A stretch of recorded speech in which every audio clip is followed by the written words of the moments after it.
And joining us now on our Book Talk segment, great to welcome a woman who has written a follow-up. Actually, it's a paperback version of the #1 bestseller called The Invention of Wings, great novel by Sue Monk Kidd. She joined us by telephone now from out in Portland, Oregon. And Sue, great to talk with you. How are you today? I'm doing great. Nice to be with you. Yeah, good to have a chance to talk with you for a few minutes. First of all, congratulations on the hardcover version, and now the paperback version comes out. I've always wondered when you have a bestseller on the hardcover and then the paperback is offered. Do you ever update the book, or is it just the same? Do you send out the same book in paperback? It's the very same. Same. I just wondered if authors had an opportunity to maybe add something or change anything.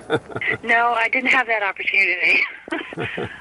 But not that you needed it, but I just wondered, when you see books come out later on in paperback, if an author has a chance to maybe change something along the way. But first of all, it was a great, over 1 million copies sold for a book. That's unbelievable.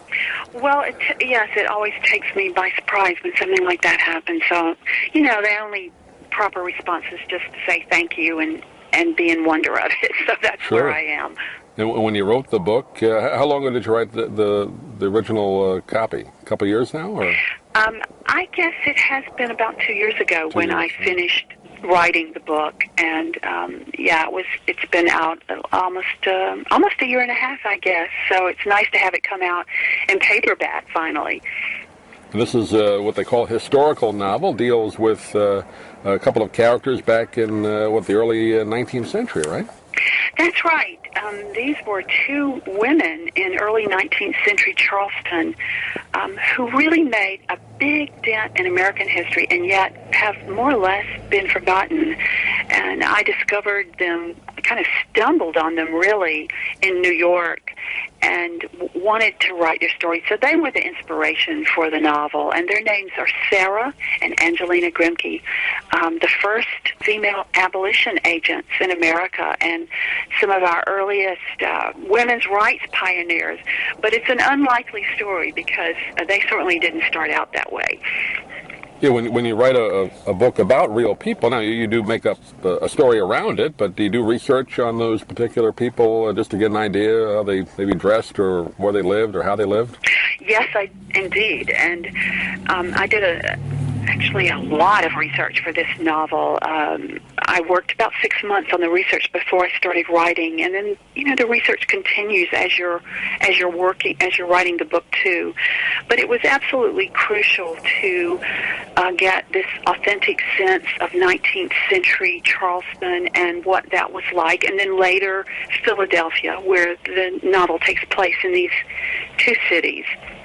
And I wanted the reader to just enter a real world and to experience it, that time in history. And most of all, I wanted readers to get a sense of these characters, Sarah, and also my other character who narrates the novel, an enslaved woman, and tell their stories and have the reader really experience history very personally of what it might have been like for them.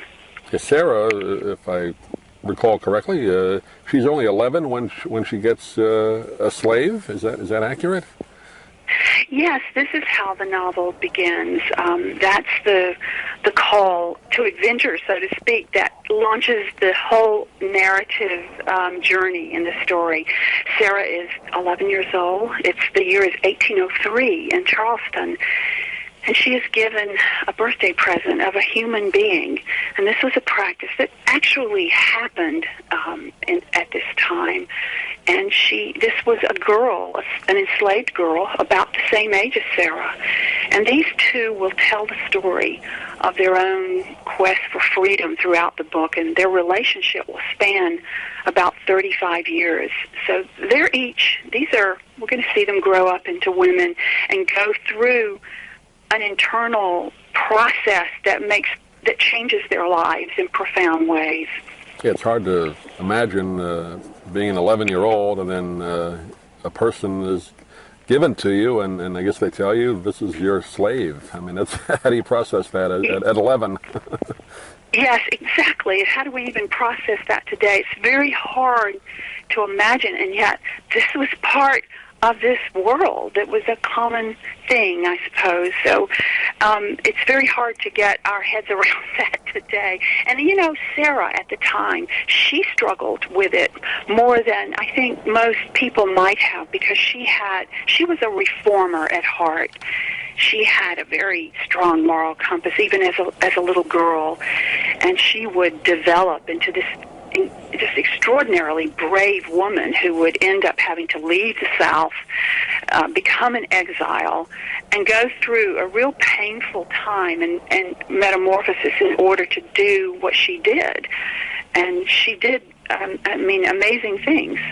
Yeah, when you think of the culture of the South and what slavery meant, it was just a way of life there. But to be that young and then realize internally that this is not right, and then do something about it, that took a lot of guts.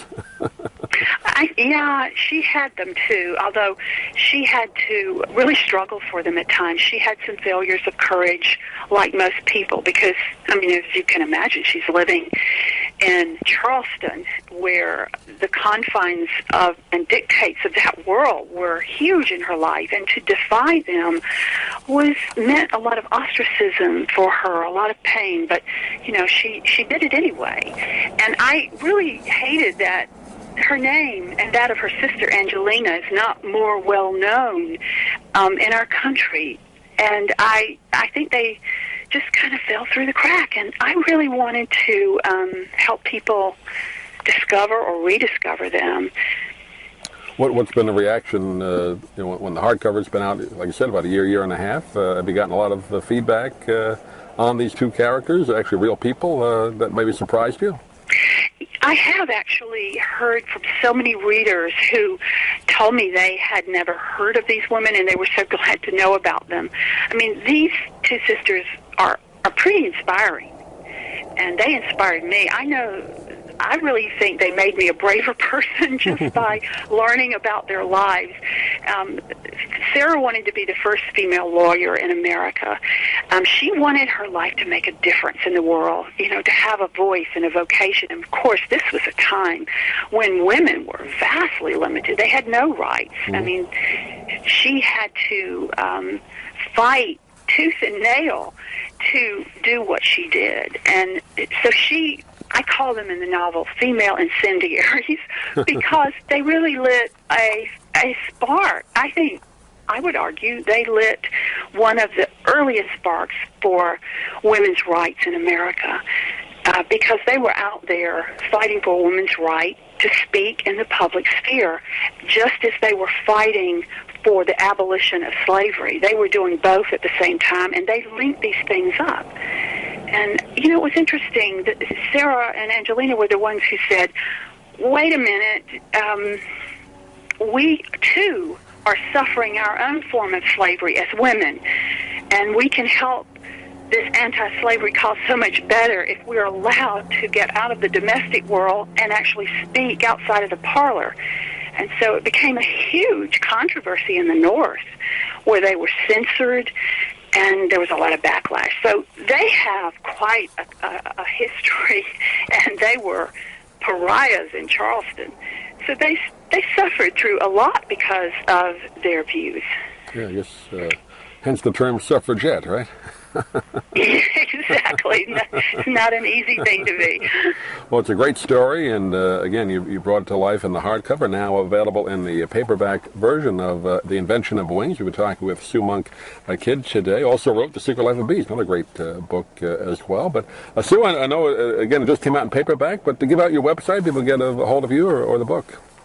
Yes, it's SueMonkKidd.com. That's with 2 Ds. Great, and you're also on Twitter and Facebook, I see, so people, readers can get in touch with you, give their feedback on the book. I guess that's good for an author, right? You get in touch with your readers and fans more on a direct basis, huh?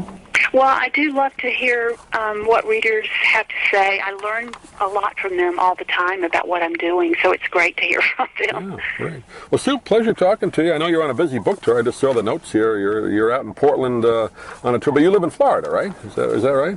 I live in Southwest Florida. I do. Okay. not too far away from where we are, Tampa Bay, Sarasota area. So that's right. Good you to live chat in a with you. great area. Yeah, we do pretty I love that well area here. you are. Sue, thanks for being with us. We'll hope to talk to you again. Oh, my pleasure. Thank you. If you'd like to order the book we're talking about, please go to DougMilesMedia.com and enter the author's name in the Amazon search box. Thank you for listening. Please come back soon for more conversations here at DougMilesMedia.com. This has been a presentation of Doug Miles Media, all rights reserved. You can listen to or download previous programs at iTunes, Stitcher.com, or Doug Miles Media.